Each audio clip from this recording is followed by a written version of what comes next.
Ngayong araw nga ay samahan nyo kami na pumunta sa Batangas at mag-enjoy. Alas 5 PM na nga nung umalis kami dito sa Pampanga dahil medyo malayo nga yung Batangas kaya let's go! We can do this every single day. We can catch a flight. Go where you like, go where you like. I wanna stroll back country 3,000. Me and you together, like stormy weathers and sweaters. Others brother approach you, what you know is whatever.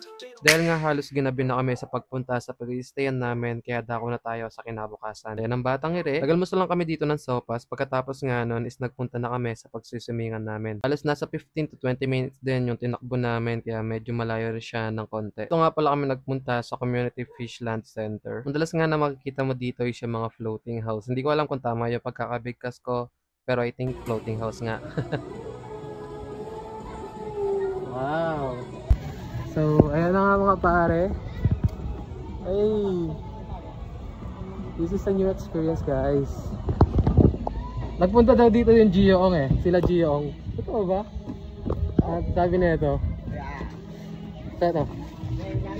Hey!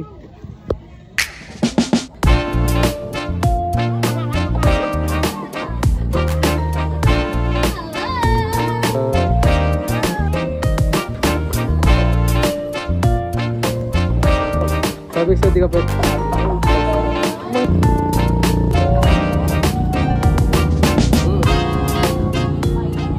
So eto mga pare, this is my first time nakakain ng sea urchin and delivery tayo. Nice Lucky! First time mo. Shit! Banlaw. Ngayon ko lang titikman to eh, di ba ako nakatingin na ito? Okay na sa akin. Masarap na to. Tinikman ko lang.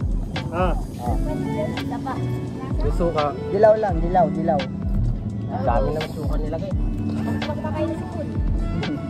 Masarap ba yan? Tikman nga. Bigay ng 100. Lasang talaba. Masarap. Lasang talaba.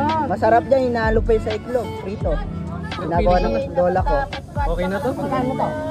Hindi mo pa ibigay na 50. Nagustuhan ni Kuya. Bigay mo na. Sarap guys, okay. Sulit daw, sulit. Lasang talaba. Pero okay na yun, piling ko nahilo ko.